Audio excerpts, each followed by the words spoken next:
But one of the guys that I love, and I haven't jerked off to him, if that's what you're trying to accuse me of, is Artie Lange. Just a few weeks ago, I interviewed Dave Landau from the Anthony Cumia show, and we get speaking about certain stories that are going around about Artie. Where the one that I'd heard was that, not that, hopefully it doesn't come across like I'm making a joke, but where his mum got very sick with COVID early when it broke out, and it fucked her up. So Artie has been staying with her, sort of nursing her back to health and trying to help her out instead of being like, oh, I gotta go play yuck yucks and do my Trump material. He's thinking, fuck this, of more important stuff.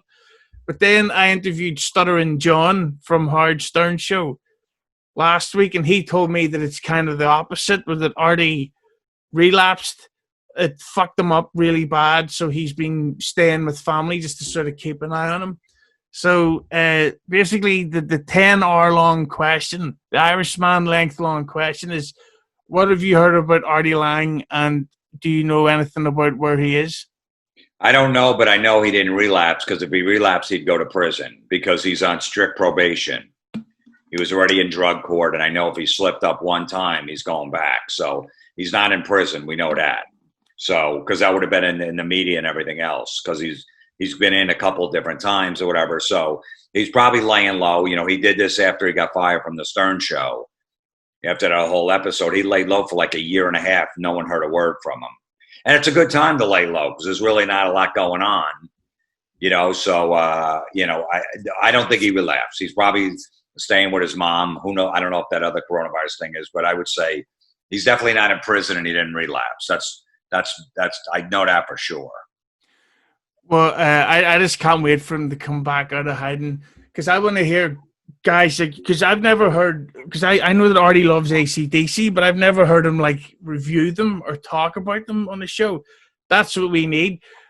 You know what you should do? You should bring that metal show back to Netflix and have Artie Lange on as the guest. Have you ever thought about bringing it back to Netflix? No, I didn't. You know what? That's a good idea. I didn't even realize that Netflix is a thing where they take programming. Shit, you just brought that. That's a great idea.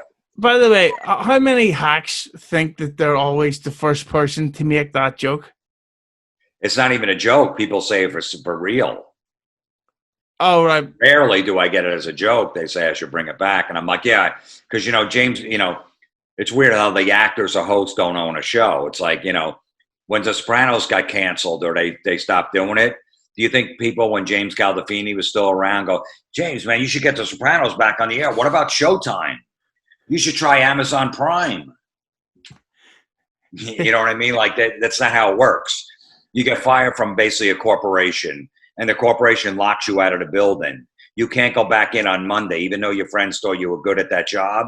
Just go back there. I'm sure you'll let you have your desk back. Yeah, it's but the thing that's kind of scary is that the way the music scene is that, just say that metal show did get back to Netflix or streaming sites, day one, racist music show returns. It's like, why? Because it's fucking three crackers and not a transgender talking about Megan Stallion's on SNL. That's true. Yeah, we got three fucking middle-aged white dudes. I don't care about that shit. Like whatever. Say what you want. Nobody gives a shit when they're watching a show. The people that would be offended that it's three white guys on there would never watch our show. Yeah, that's the whole thing. Not that I'm treading old water, but with the Juicy Smollett thing, that when he get fucking jumped and he's sitting, people says, you that effing N-word from Empire, it's like they wouldn't know who you are if they don't like gay black people. Like no racist is watching fucking Empire. I never even heard of Empire until the shit went down. Yeah. And yeah, I hate that. And I hate all those kinds of shows.